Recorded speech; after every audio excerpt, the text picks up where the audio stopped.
এয়া ডিমৰীয়া মহাবিদ্যালয়ৰ চৌহদৰ বেৰত অংকন কৰা কেতবোৰ ছবি। অসমৰ উচ্চ শিক্ষাৰ ক্ষেত্ৰখনত এই ডিমৰীয়া মহাবিদ্যালয়ৰ এক সুকীয়া অৱদান আছে। বৰ্তমান মহাবিদ্যালয়খনত নাকৰ মূল্যাংকন প্ৰক্ৰিয়া চলি আছে। সেয়েহে সপোনৰ ডিমৰীয়া মহাবিদ্যালয়খন আটকধুনীয়াকৈ সজাই পৰাই তোলা দেখা গ'ল। এইদৰেই বিভিন্ন ডিপাৰ্টমেণ্টবিলাক ধুনীয়াকৈ সজাই পৰাই তোলা দেখা গৈছে। বিশেষকৈ অসমীয়া বিভাগে সুন্দৰভাৱে বিভিন্ন পৰিকল্পনা হাতত লৈ বিভাগটো আটকধুনীয়াকৈ সজাই পৰাই তুলিছে। এবাৰ ষ্টুডেণ্টক এখন পেপাৰ কেনেকৈ এডিট কৰে কিতাপ এখন, সেই প্ৰজেক্ট বনাব দিছে, এখন কিতাপ বনাব দিছে, ডেমো কিতাপ, আৰ্হি পুথি। তো ডিমৰীয়া মহাবিদ্যালয় অসমৰ উচ্চ শিক্ষাৰ এখন অগ্ৰণী শিক্ষা প্ৰতিষ্ঠান। এনে ডিমৰীয়া মহাবিদ্যালয়ৰ গৰিমা আছে। এতিয়া নাকে পৰিভ্ৰমণ কৰিছে, গতিকে আৰু দুগুণে সজাই পৰাই তোলা হৈছে। আমাৰ লগত উপস্থিত আছে অসমীয়া বিভাগৰ মুৰব্বী অধ্যাপিকা ডক্টৰ নিশিকন্ঠা তালুকদাৰ। আপুনি কি ক'ব এই মুহূৰ্তত, কেনেকুৱা অনুভৱ? মানে অনুভৱটো খুবেই সুন্দৰ, কাৰণ আমি আজি 1-1.5 বছৰে বহুত অহৰহ কষ্ট কৰি আছিলোঁ আৰু নাক আমাৰ বহুদিন ভিজিট হোৱাও নাছিলে, আৰু আজি নাকৰ পেয়াৰ টিম আহিছে। আৰু আমাৰ অসমীয়া বিভাগটো আৰু অসমীয়া বিভাগৰ বিভিন্ন মানে দিশবিলাক, বেষ্ট প্ৰেক্টিছ হওক, ৰিচাৰ্চ চেল হওক, শংকৰদেৱ ষ্টাডিজ চেল হওক, আমাৰ এডপ্টেড ভিলেজৰ বিষয়ে হওক বা আমাৰ পাব্লিকেশ্যনেই হওক, গোটেইবোৰ বস্তুৱে তেওঁলোকে সাংঘাতিক এপ্ৰিচিয়েট কৰিছে। মোৰ প্ৰেজেণ্টেশ্যনটোৱে হওক বা তেওঁলোক মানে ইয়াতে আহি পেলাই যিটো চালে, তেওঁলোকে কিন্তু অসমীয়া ডিপাৰ্টমেণ্ট সাংঘাতিক এক্সেলেণ্ট কাম কৰা বুলিয়ে কৈছে। গতিকে সেইপিনৰ পৰা আমি যথেষ্ট সুখী আছোঁ।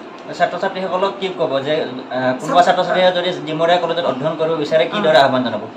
ডিমৰীয়া মহাবিদ্যালয়ত অধ্যয়নৰ এটা বিৰাট ডাঙৰ বিশাল ভঁৰাল আছে, আৰু বিশেষকৈ অসমীয়া বিভাগতো আমি ল'ৰা ছোৱালীক এইবাৰ কেনেকৈ এখন কিতাপ এডিট কৰে, আৰ্হি পুথি পৰ্যন্ত আমি বনাবলৈ দিছোঁ। এই ৰিচাৰ্চ চেলটো ষ্টুডেণ্টৰ কাৰণেই আমি বনাইছোঁ, যে ষ্টুডেণ্টে কেনেকৈ MPhil PhD কৰিব লাগিব, কেনেকৈ ৰিচাৰ্চ কৰিব লাগিব, ৰিচাৰ্চ মেথডলজি কি বস্তু, এইবিলাক বস্তু যাতে আমি তেওঁলোকক শিকাব পাৰোঁ। আৰু লগতে আমাৰ অসমৰ যিটো কালচাৰ, বিশেষকৈ ডিমৰীয়াটো লোক সংস্কৃতি বহুত মানে বৰ সুন্দৰ হেৰি, গতিকে সেই কলা সংস্কৃতিবিলাক আমি বিভিন্ন ধৰণে দেখুৱাবলৈ আমি প্ৰচেষ্টা কৰিছোঁ। গতিকে ল'ৰা ছোৱালী আহক আমাৰ বিভাগলৈ, আৰু ল'ৰা ছোৱালীক আমি যিমান পাৰোঁ ইমান আমি নতুন নতুন দিশলৈ আগুৱাই লৈ যাবলৈ চেষ্টা কৰিম। আৰু ল'ৰা ছোৱালীয়ে আমি বহুত কাম কৰিছে এই নাকৰ ভিজিটৰ সময়ত, যেনেকৈ অনুভৱৰ এটুকুৰা বৰ সুন্দৰকৈ বনাইছে, হেণ্ড মেগাজিনখন বৰ সুন্দৰকৈ বনাইছে, আৰু লগতে ৱাল মেগাজিনখন বৰ কষ্ট কৰি বনাইছে, আৰু বাকী গোটেই ডিপাৰ্টমেণ্টটো সজাই পৰাই তোলাটো ল'ৰা ছোৱালীৰ যিটো দিনে ৰাতিয়ে যিটো কষ্ট কৰিছে, তাৰ কাৰণে আমাৰ বৰ্তমানৰ যিখিনি ছাত্ৰ ছাত্ৰী অসমীয়া বিভাগৰ স্নাতকোত্তৰ অসমীয়া বিভাগৰ, সেইখিনি স্নাতক আৰু স্নাতকোত্তৰ 2 শ্ৰেণীৰ ল'ৰা ছোৱালী সাংঘাতিকভাৱে কষ্ট কৰিছে। তাৰ বাবেও মোৰ পিনৰ পৰা তেওঁলোকক আন্তৰিক ধন্যবাদ আৰু অভিনন্দন থাকিল। ধন্যবাদ জনাইছোঁ এইখিনি কথা জনাৰ বাবে। আৰু ধন্যবাদ প্ৰাক্তন ছাত্ৰ হৈ পেলাই মোৰ আটাইতকৈ প্ৰিয় ছাত্ৰৰ ভিতৰত এগৰাকী কমল নয়ন তালুকদাৰ, আৰু কমল নয়ন তালুকদাৰ আজিৰ দিনটোত আহি পেলাই উপস্থিত হৈছে।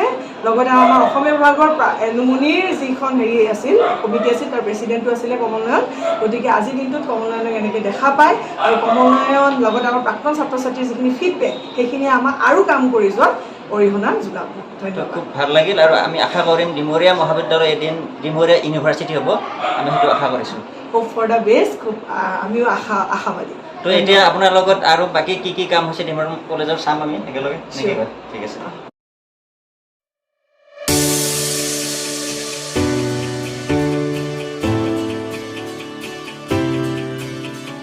তো মেৰি ছাৰক লগ পালোঁ, ছাৰ কি ক'ব? আজি পুৰা নষ্টালজিক হৈ গৈছোঁ, আৰু আপোনালোকে কিমান আশাবাদী নাকে পৰিভ্ৰমণ কৰিছে, কি ক'ব? একদম আমিও এই নাকৰ পৰা এটা ভাল গ্ৰেড পাম বুলি বহুত আশা কৰি আছোঁ, বুজিছে। আৰু ছাৰ আপুনি ছাত্ৰ ছাত্ৰীসকলক কি ক'ব, ইয়াত যিয়ে অধ্যয়ন কৰিব খোজে সেই সকললৈ কি আহ্বান থাকিব, কি সুবিধা পাব ইয়াত? এয়া হ'ল এই তোমালোক যেনেকুৱাকৈ অধ্যয়ন কৰি গৈছিলা, হ'লনে? আজি দেখিছা নাই কিমান আন্তৰিকতাৰে তোমালোক আহিছা, ঠিক তেনেকুৱাকৈ এই নতুন চামেও আহিব, আৰু ভৱিষ্যতলৈ এনেকুৱাকৈ আমাৰ যিটো নেকি সম্পৰ্ক সেইটো থাকি যাব বুলি মই কিন্তু আশা কৰিছোঁ দেই।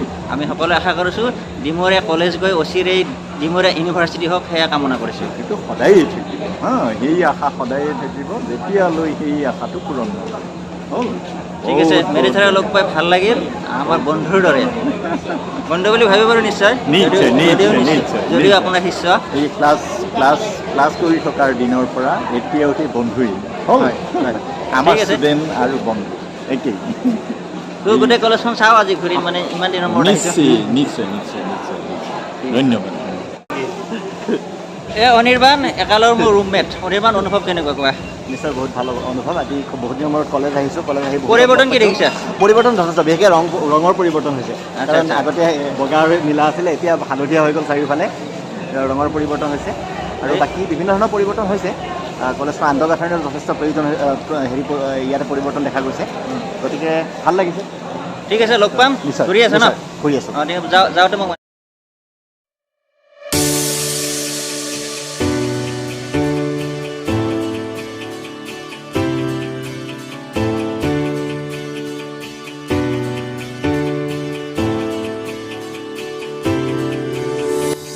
কলেজখনৰ প্ৰতিষ্ঠাকালৰ সন্মানীয় কাণ্ডাৰীসকলেও নাগ পিয়ৰ টীমৰ লগত মত বিনিময় কৰাৰ কাৰণে আজি উপস্থিত হৈছে।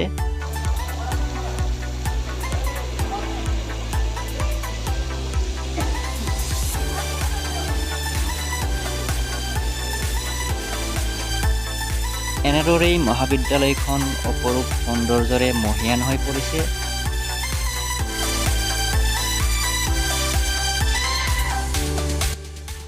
দীঘলীয়া বিৰতিৰ পিছত প্ৰাক্তন ছাত্ৰ ছাত্ৰীসকলেও এই কলেজখনত আজি উপস্থিত হৈছে, মনৰ কথা পাতিছে আৰু কলেজখনৰ উজ্জ্বল ভৱিষ্যত কামনা কৰিছে, নষ্টালজিক হৈ পৰিছে। ময়ো আজি দীঘলীয়া বিৰতিৰ পিছত মহাবিদ্যালয়খনত উপস্থিত হৈ নষ্টালজিক হৈ পৰিলোঁ, পুৰণা স্মৃতি ভৰিলোঁ, বিভাগটোলৈ গ'লোঁ আৰু কলেজখন এবাৰ ঘূৰি পকি চালোঁ। কলেজখনৰ এই উত্তৰণ দেখি সঁচাকৈ আপ্লুত হ'লোঁ, পৰিৱেশ দেখি সঁচাকৈ আনন্দিত হ'লোঁ। সেউজীয়া পৰিৱেশ, সুন্দৰ সমাহিত ৰূপ আৰু বিভাগবোৰে হাতত লোৱা নতুন নতুন পৰিকল্পনাই মনত আনন্দ দিলে। আশা কৰিছোঁ ডিমৰীয়া মহাবিদ্যালয়ে অনাগত দিনত এক বৌদ্ধিক আলোড়ন সৃষ্টি কৰক, অধিক সক্ৰিয়তাৰে আগবাঢ়ি যাওক আৰু ডিমৰীয়া মহাবিদ্যালয়ে এখন বিশ্ববিদ্যালয়ৰ স্বীকৃতি পাওক। দীৰ্ঘদিনৰ বিৰতিৰ পাছত মহাবিদ্যালয়খনিৰ প্ৰতিষ্ঠাকালৰ অধ্যক্ষ শ্ৰদ্ধাৰ ৰামচৰণ ভৰালী ছাৰক লগ পাই পৰম সুখ অনুভৱ কৰিলোঁ।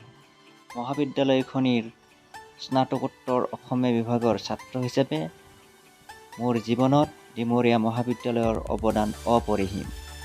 আজি দীৰ্ঘদিনৰ বিৰতিৰ পিছত মহাবিদ্যালয়খনত উপস্থিত হৈ পৰম সুখ অনুভৱ কৰিছোঁ আৰু মহাবিদ্যালয়খনৰ এই আটক ধুনীয়া ৰূপ দেখি আপ্লুত হৈছোঁ। নাকৰ মূল্যাংকন প্ৰক্ৰিয়াত এক উন্নত মানৰ ফলাফল আশা কৰিছোঁ আৰু জয়তো ডিমৰীয়া মহাবিদ্যালয় বুলি কৈ আজিলৈ বিদায় লৈছোঁ। ধন্যবাদ।